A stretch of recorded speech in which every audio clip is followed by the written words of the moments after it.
And thank you so much for watching this video. I am so happy that you are here. So where am I in life? I just want to give you a bit of life update, what's going on with me. Yesterday I was so down, guys. I was so down. I felt so isolated and I felt a little bit frustrated. with myself. I am 5 months postpartum. For those of you who's been watching me, I am 44. I recently had a baby, and I do know and I am aware of rising birth of older moms. And when you are pregnant, sometimes the scare of being old and having babies and all of that. At the moment, it's I felt that there's so much going on with me because a few things didn't go as planned. So at 5 months, given the fact that I've had 4 children, I have so much expectation for myself, like where I should be, how I should feel. And at the moment, I seem to have a thorn in my flesh, which is my cesarean incision. For those of you who have watched most of my vlogs, you notice that that's the one thing that I talk about. And yes, it is the one thing that bothers me. Yesterday, my incision was so sore, and it was so unbelievable. I was like, after 5 months postpartum, there's no sore. My incision is healed. So those of you who are not aware, I birthed by C-section. My baby, I didn't have any birth complication. It's just induction that went wrong, induction that did not progress. And I'm going to talk to you more about that. And after 5 months, I feel like I am where I was the first day when I came home. So bruised, so sore. And another frustration is that I can't seem to be down my weight. I feel like I'm doing all the right things and I'm still putting on a lot of weight. Well, I'm not able to exercise like the way I planned to, or I wanted to. I wanted to hit the gym, but I'm just not able to because I'm always so tired. I can't seem to find the time. I seem to have so much to do. Guys, if you are here and you are a mother who is struggling like me, in the comment section, share some ideas. Like, let me know what you've been doing, how you've been able to factor in cesarean, nursing a baby, looking after other children. Good morning, guys. I started recording a video. I started talking to you and I had to pause and go and attend to the family, and I've only got a chance. It's been like 3 or 4 days since I started recording that video, and this is just a catch up where I am at the moment in my life, even with my YouTube, baby, other children, so on and so forth. In the past, so I've got babies here, guys, so don't worry if you hear some noises. It's morning of a Monday and I am looking forward to school, to reopening of schools on Wednesday. For the past 3 or 4 days, I've been very, very down. I've been mentally and physically unwell. My mental health hasn't been great at all. Like my mood has been very, very low. It's been so difficult for me to record a video, and I've just been wondering like what exactly is happening to me. I don't know if I'm going through postnatal depression, and I'm really being vulnerable here because especially for us as Christians, it's very difficult for us to be vulnerable, for us to accept that, hey, we are humans and sometimes we go through a hard time. I've been trusting God and I've been praying and I've been like hoping to come out of this stage. It hasn't been easy.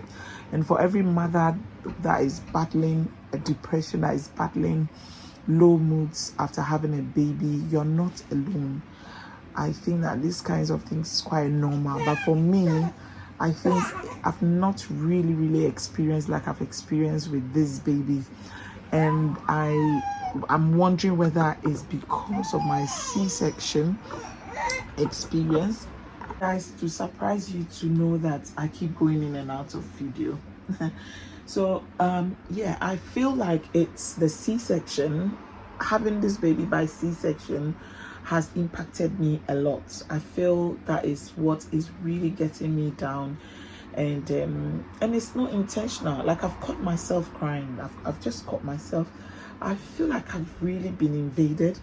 So I've started a debriefing with the midwife. Today is Monday. We started on Friday, and I'm going to get another call today. We're going to go through the whole of my birth plan. We're going to check what went wrong. At what point, did I feel that I was not heard? Did I feel there was some medical negligence? People do have babies by C-section, don't get me wrong. And yes, I am open to scheduling an elective C-section, but the thoughts that they put me to that point where I had no choice because of medical negligence just hits differently. So this is exactly what's happened. Anyway, before I go into my C-section, this is where I am now. I am really struggling to record and post videos. My baby, I find, is very clingy, and I don't know whether because when she was born, because she's my like my baby born at, it's all right, thank you, born at that time where she was surrounded with so much love. She's got older siblings. We never ever put her down. Like, right from when she came home from hospital, as soon as she's crying, we pick her up. As soon as she's crying, we pick her up. I've been carrying her all the time. It's been impacting my incision. Her dad is, if she's not with me, she's with her dad. If she's not with her dad, she's with Kiana. She's not with Kiana, she kill me. Like, she's constantly in somebody's arms. And my mom as well came when I had the baby. So otherwise, then she's with mom. So I find that she's become so clingy. She never sits down for 5 minutes to do anything. You have to engage her, play with her, like constantly in my arms. If she has to go to sleep, you have to back her, like the way you've been seeing me putting on my back the African way. Yeah, sometimes her dad does it. Like, you're such a small baby, isn't it? And yeah, and that's impacting me as well, because I know I can never ever put her down. I always have to carry her. When I'm cooking, she has to be carried. I'm going for walks with her all the time. You can hear her in the background. Yeah, so it is quite hard to just put the camera on all the time shooting videos, and especially when I've been low, I've stayed in bed. So the past couple of days, I just shut down. I stayed in bed. I took some medications. I took amitriptyline that started with nerve pain, because I had a lot of nerve pain and stress. There was a time it was just me and the children only, and I'll tell you that story when I was a single mom. And life was tough, so I was put on amitriptyline. Amitriptyline is good for nerve pain, but it's also used to treat depression and anxiety. So I have a higher dose when my mood is low. So I've been in bed just resting and just caring for baby. It was yesterday night that I cooked something. It would have been lovely to shoot all of that, but I just didn't feel like. Now this morning I've woken up. I'm not still feeling like excited and happy about life. And I've not got out of bed yet. And then I should get out of bed and move on. So this is where I am right now in my life. And yes, I want to talk to you about how I ended up with emergency C-section. So I was admitted to hospital on the Friday because they said my blood pressure was high. Anyway, they monitored me for the day, and it happened that my blood pressure was perfect. There was nothing wrong with me. And then on Saturday, induction started. I was induced at 37 weeks because according to the health professionals, the baby was growing too big. So by 35 weeks, I think she was 3.5 kg. And so they had to take me in at 37 weeks, which is the legal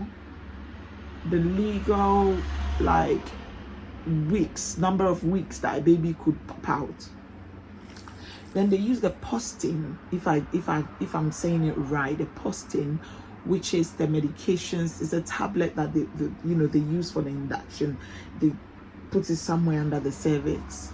And I've had it before with my third child, so I felt that it was going to be easy. And even with my third child, I was in Ghana Well, they put the first posting in the morning. Nothing happened. I started a bit of contractions. I thought this was it. It was coming so quick. Like the contractions was just coming. I was like, oh, baby's gonna come very fast. And the contractions stopped. Everything stopped. Nothing happened. So what happens is they put another posting every 6 hours. So the next 6 hours they came to plug in the next one. And guess what? I slept like a baby. So that was really shocking. Like, what kind of medication are they putting in my cervix? Because it's like every time they put it in, I sleep. Then they put a third one in. I was sleeping like a baby. Nothing was happening. The fourth one, before the fourth one, the doctors had started coming to discuss the possibility of CS in case nothing happens. Would I consider CS? And I said to them, well, I would love to have CS when I have a choice. And by that, I meant I do not want them to put me in a medical emergency where they've done so much to me that my baby is at risk. Because that's at the time I went into hospital. My baby was not at risk. I was only carrying a baby that was putting on a lot of weight.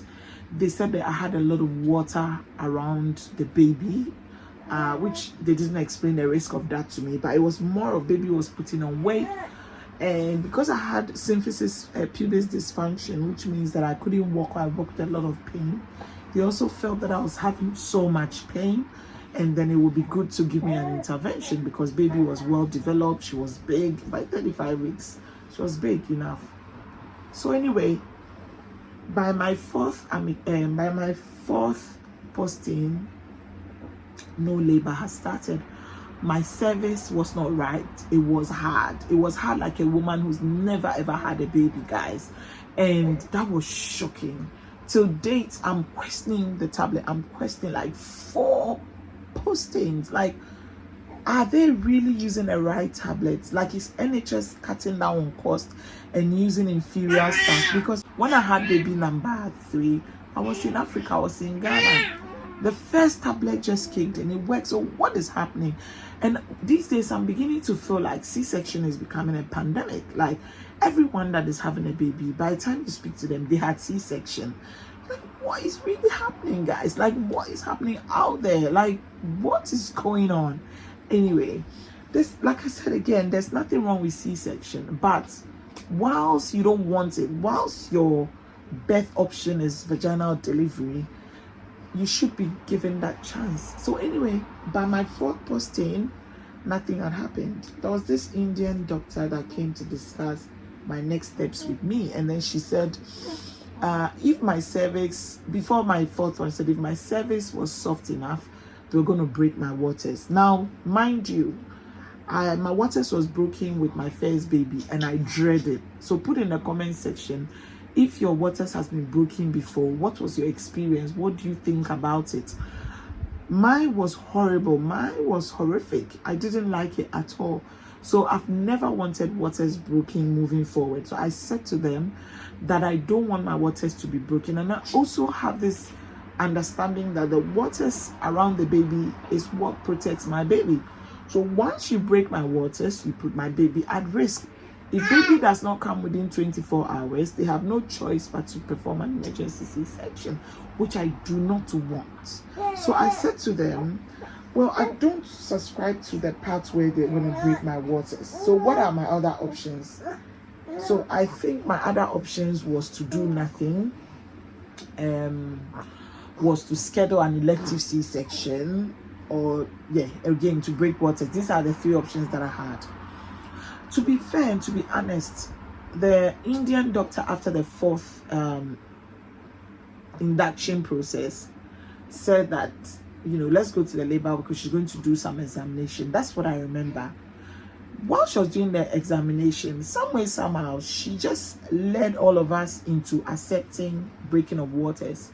Now, the good thing is, during my debriefing, there's nowhere in my notes that showed that I consented to breaking of waters, which till date, it is that little thing that ticks in my mind that at what point did I agree for this woman to break my waters? I keep asking myself, like, at what point? Because I don't remember that. I don't remember that I agreed.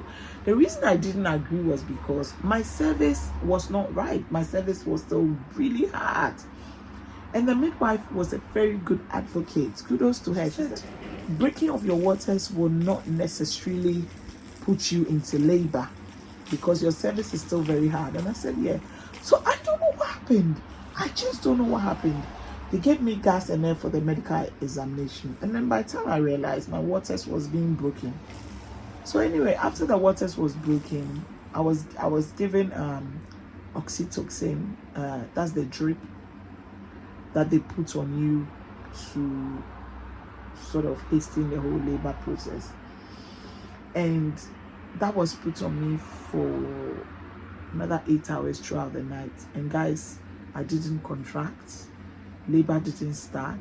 My cervix did not open. I was in the same place. And after that, I remember they came to tell me that I've only got an hour or so to decide what I want to do. And I started to cry. That is where I broke down. I started to cry. I cried because they had put me into that place that I did not want to be, where I had no choice but to have a C-section, guys. And this is hurting me. This is breaking me. I'm asking the Lord to help me to let it go. I really want to be free. I'm so happy about my baby. I don't mind having more children. But this is that thing that is destroying me. So we are going through debriefing. I don't know what that is going to do, but for the hospital, it is very important to them that they have feedback. It's very important to them that they can improve their service. So they are so happy to speak to me, to share my challenges during labor and what they can actually do. My incision still hurts. 5 months postpartum, there's still a lot of pain, and I'm looking forward to when I will be completely healed and whole. I'll give anything to have my baby. I love this baby so much. She's precious to me. In the comment section, please share your thoughts with me. Let me know what your challenges have been with having a baby. If you've experienced postnatal depression, what it looks like, what did you do? If you've had C-section, what helped your recovery process like? What helped with your healing? At 5 months postpartum, what did you feel like? At what point did you feel like completely healed? And what did you do with your incision? I would, we would talk more about like aftercare when I got home. I just don't want my video to be long because my app is just messing about all the time. So I would stop here, and I hope that as I have come to vent and speak with you guys, I would get the strength to keep, documenting my life and just, shooting some more YouTube videos. Thank you so much. Please like, share, subscribe to my channel, and I will see you in my next video. Bye.